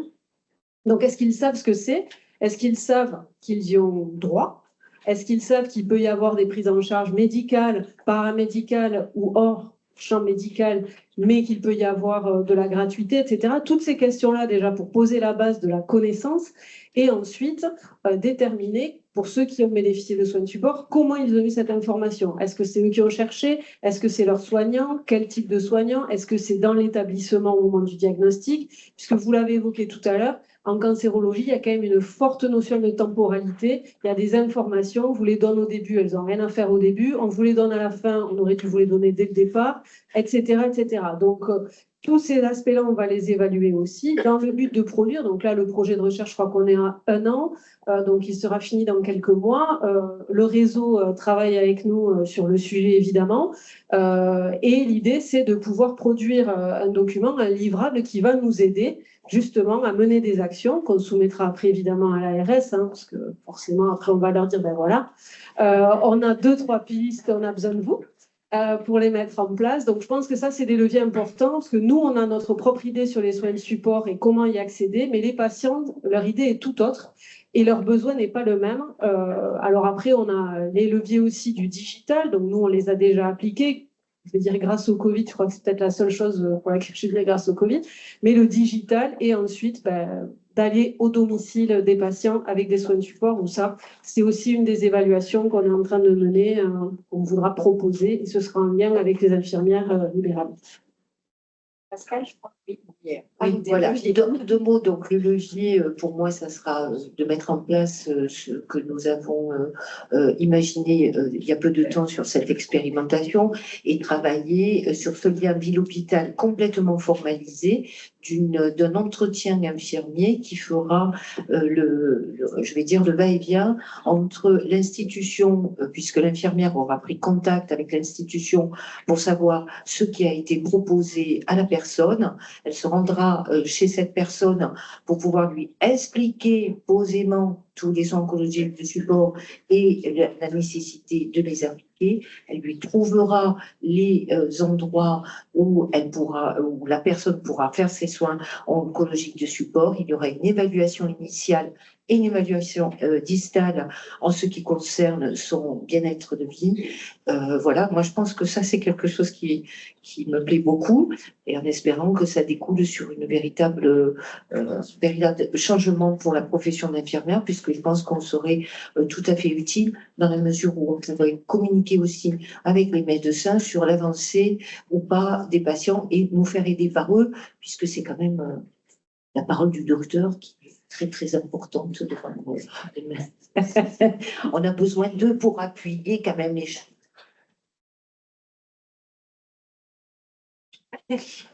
Bon, en tout cas, oui, ça a été dit, le maître mot, c'est la communication. Donc voilà, quelle que soit la qualité des différents acteurs, c'est vraiment dans la communication que ça va se construire. Donc il y a ce niveau, effectivement, de l'équipe de soins du patient au domicile, le trépied dont on parlait tout à l'heure, infirmier, pharmacien, médecin généraliste traitant. Rajouter quand même que le pharmacien est important dans la boucle, parce que beaucoup de patients prennent des petites choses à droite à gauche de leur traitement, et vraiment cette boucle-là, moi, ça me semble très très importante pour qu'on fasse vraiment un tour complètement de patient, bienveillant de patient. Ça rejoint la notion de cercle de soins. Alors bon, c'est tout, il ne fait pas l'unanimité, mais bon, moi j'ai beaucoup défendu SPICO quand même, et je l'utilise tous les jours avec les infirmières libérales du territoire, et on a autour du patient effectivement un cercle de soins qui éventuellement peut être amené à être implémenté et qui permet de communiquer au quotidien autour d'une situation. Après, bon, je suis interpellé par mon voisin sur la disponibilité, la charge de travail des médecins traitants. Ben, ça tient aussi au développement, je dirais, du cabinet augmenté. Et donc, ça passe, l'aspect psychosocial, soutien, nos secrétaires en font une partie, les assistants médicaux peuvent prendre le temps de faire ce genre de choses. Les infirmières azalées aussi, qui sont, sont pas dans tous les cabinets, mais là où elles sont, ça permet de prendre du temps pour parler de l'alimentation, parler de l'activité physique, parler des addictions, etc. Donc ça, voilà, on renforce notre pouvoir d'agir, et au niveau du temps, parce que c'est le temps le problème souvent. Même si on connaît le patient et qu'on suit dans le temps, quand il y a besoin de passer plus de temps, ça peut être ces professionnels du cabinet médical qui viennent donner un coup de main. Après, quand ça devient vraiment complexe en termes de complexité, notamment psychosociale, on fait appel aux équipes du DAC. Donc, DAC, c'est les dispositifs d'appui à la coordination, qui souvent sont formés, ont intégré les anciennes équipes de soins palliatifs, des réseaux de soins palliatifs. Alors, je crois maintenant, il faut les reséparer, équipe territoriale de soins palliatifs, fusion, diffusion, effusion, nombreuses, confusion. Bon, écoutez, l'important, c'est que les professionnels soient sur le terrain et qu'ils soient facilement mobilisables, et là aussi qu'ils se connaissent, qu'on se connaisse tous. Après, je ne peux pas ne pas vous parler des communautés professionnelles territoriales de santé, les CPTS, où quand même c'est là que justement l'interconnaissance des professions de santé se fait. Au-delà du trépied, nous, je crois qu'on est 15 professions de santé libérales dans la CPTS, et puis il y a tous les partenaires aussi, du médico-social, des établissements de santé, des collectivités, etc. Ça, c'est très important pour créer une dynamique sur un territoire. Et c'est là aussi qu'on peut porter des actions de sensibilisation soit vers la population, soit vers les professionnels, et organiser, à mon sens, des formations. C'est là qu'on peut avoir une formation commune, interprofessionnelle, et là, en général, ça décolle vraiment grâce à ça. Donc voilà, après les outils de communication, ben, je sais que le DCC, il existe. Épisodiquement, je m'y suis connecté. Alors, il y a des problèmes de mots de passe qui ont changé, machin. Bon, je sais que c'est de plus en plus facile. Après, bon, il y a les messageries sécurisées de santé, mais peut-être Spico, quand même, a un rôle à jouer. Et puis, la téléexpertise, il y a des outils spécifiques de téléexpertise. Alors, je ne fais pas de publicité, mais c'est vrai qu'il y a un outil qui a été pris par beaucoup, qui est OmniDoc. Donc, on serait aussi preneur que les oncologues soient sur OmniDoc pour communiquer, poser des questions et avoir des réponses plus facilement au bénéfice des patients. Merci beaucoup. Je vous propose de passer au moment de questions de la salle. Donc, n'hésitez pas à poser vos questions. Je vous demanderai juste de vous présenter avant de poser les questions. Y a-t-il des questions ?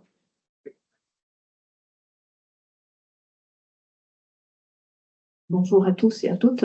Donc, je me présente, je suis Christelle Canals. Je suis réflexologue depuis 13 ans en profession libérale sur Toulouse et sa banlieue. Et j'ai le grand plaisir de travailler avec Marie-Ange depuis 13 ans au sein de la Ligue contre le cancer. Et par ailleurs, également, à titre personnel, j'ai également le plaisir de mener une étude clinique donc, depuis le mois de mai de cette année dans le service du professeur Rosine Gambeau en onco-digestif. Et je représente également donc, le syndicat professionnel des réflexologues pour la région Occitanie. Et à ce titre, donc, j'ai une question pour Monsieur Viguier, Monsieur Guérita, pour savoir comment le syndicat professionnel des réflexologues peut se rapprocher de l'ARS et de l'INCA pour que la réflexologie fasse partie du panier des soins de support non conventionnels.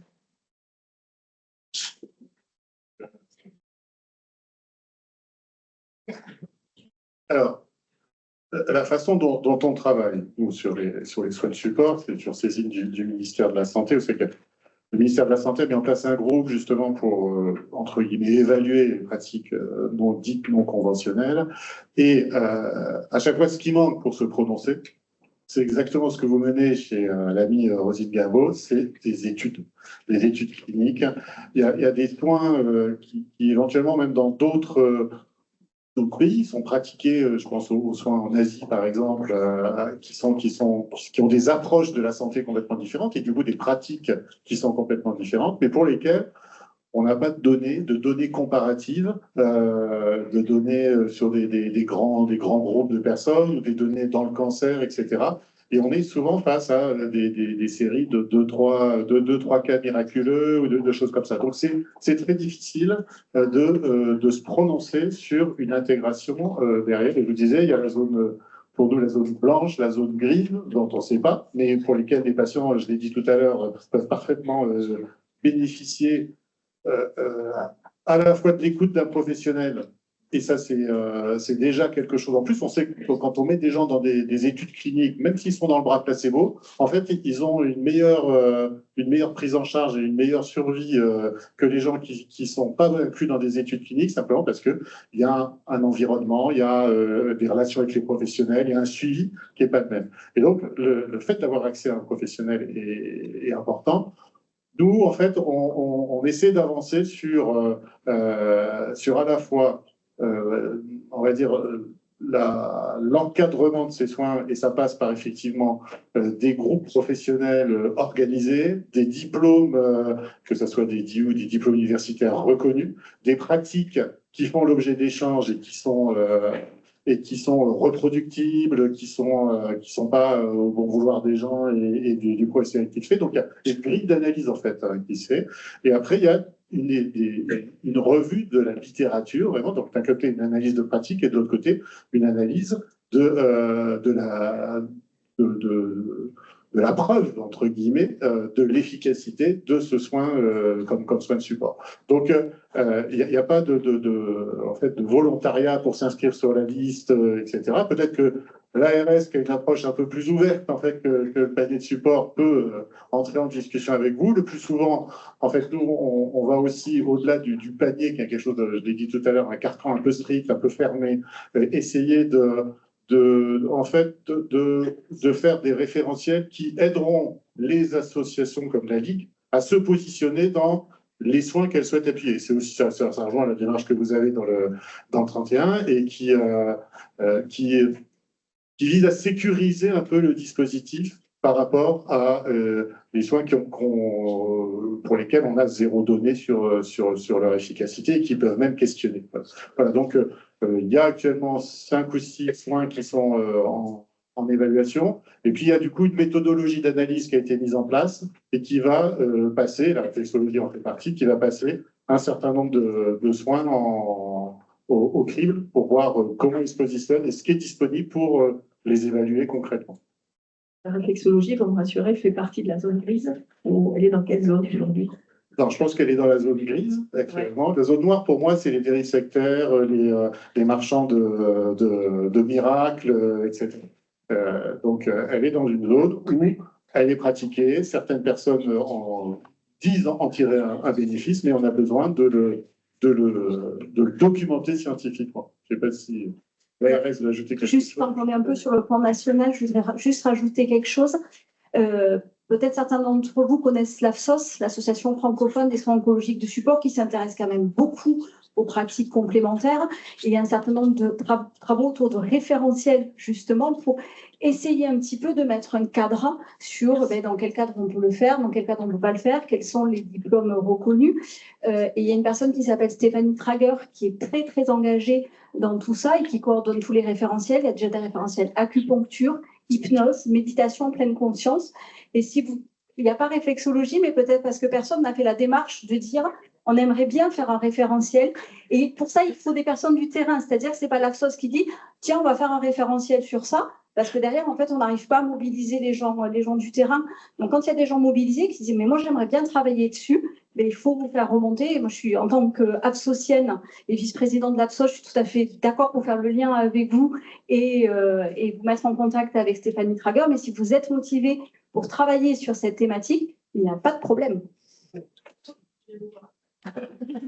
Juste pour rebondir sur l'ARS, nous on a fait le choix de s'inscrire uniquement dans le panier, sur la grosse valorisation du panier de 400 €.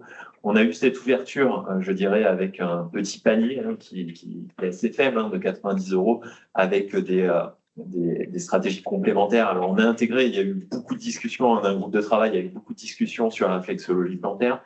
On a intégré la sophrologie et l'hypnose après de longues discussions, mais ça nous semblait important parce qu'il y a des premiers référentiels. Et l'idée est pour nous de dire que aussi, ce sont des professionnels qui doivent être intégrés à des CPTS ou à des structures qui ont déjà un regard et pas travailler de façon isolée. Ça, c'était vraiment important pour nous de ne pas avoir un travail isolé de ces professionnels.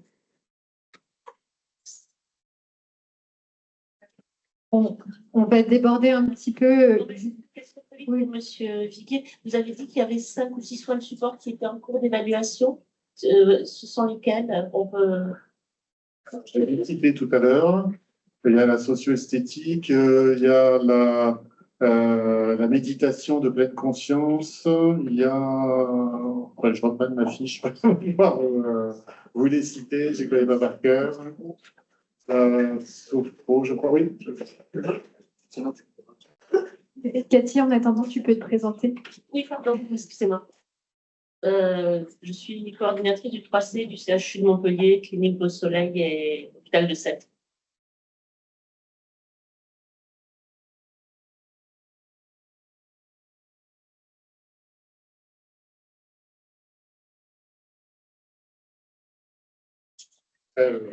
Prendre une question le temps, je reprends.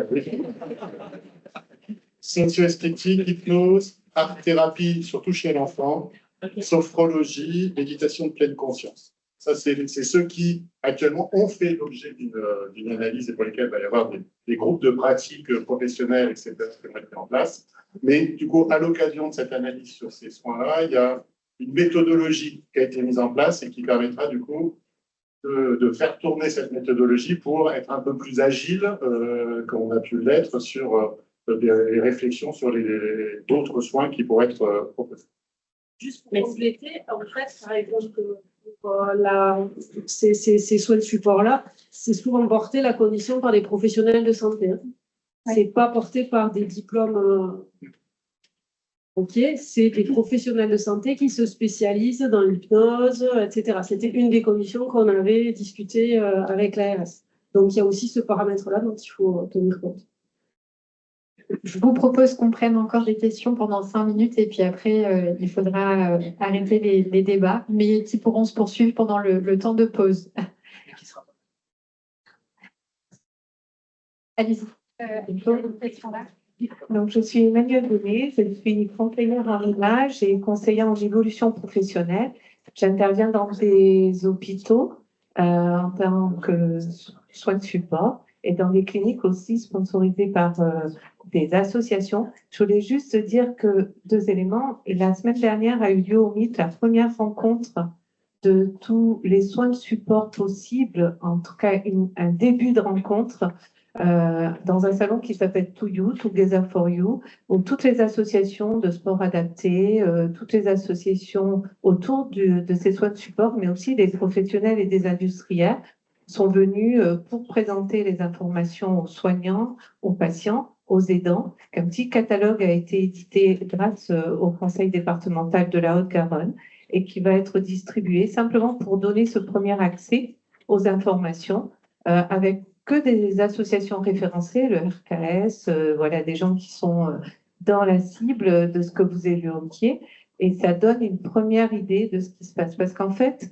nous, on constate plutôt que ce sont les patients aussi qui transmettent ces informations et qu'ils sont au contraire très, très demandeurs. Et souvent, enfin à l'hôpital, on a plus d'1 mois et demi d'attente, nous, sur les soins de support. Donc, ça veut dire qu'il y a vraiment des volontés et des besoins et que aussi, cette interaction entre les patients, elle est très importante, à la fois dans la guérison ou dans la rémission, on va dire, et dans l'accès à l'information aux uns et aux autres. Ça aurait été intéressant d'avoir un patient. Il y a des patients experts aussi, de plus en plus. Et ça, c'est pas encore tellement mis en place au niveau des hôpitaux et des entités. Et ça peut aider énormément les patients à avancer dans ces parcours qui sont un peu compliqués. Et parfois, effectivement, avec un gros vide sidéral à la fin des traitements plus durs. Juste un complément. Merci beaucoup. On va prendre une dernière question de notre présidente. Je ne sais pas si je...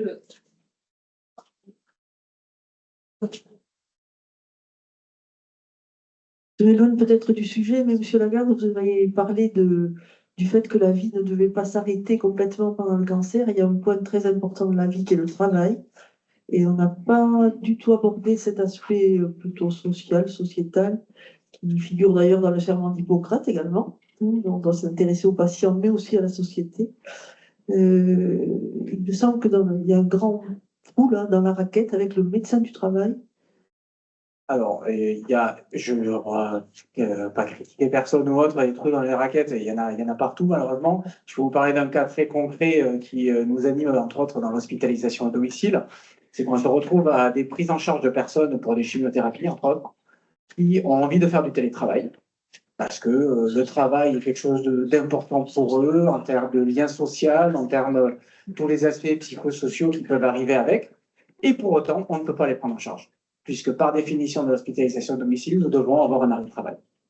Donc on se retrouve dans des situations ubuesques où en fait on ne prend pas en compte la volonté du patient. Et je pense que c'est là aussi le mot clé qu'on peut-être on peut tous aussi, je sais qu'il est au cœur de beaucoup de conversations, mais c'est le patient ce qu'il veut lui-même ou elle-même. C'est peut-être ça aussi dont il faut partir pour après enchaîner les parcours et les coordinations de ce point de départ, parce qu'il y a quand même une volonté de personnalisation qui est dans l'air du temps.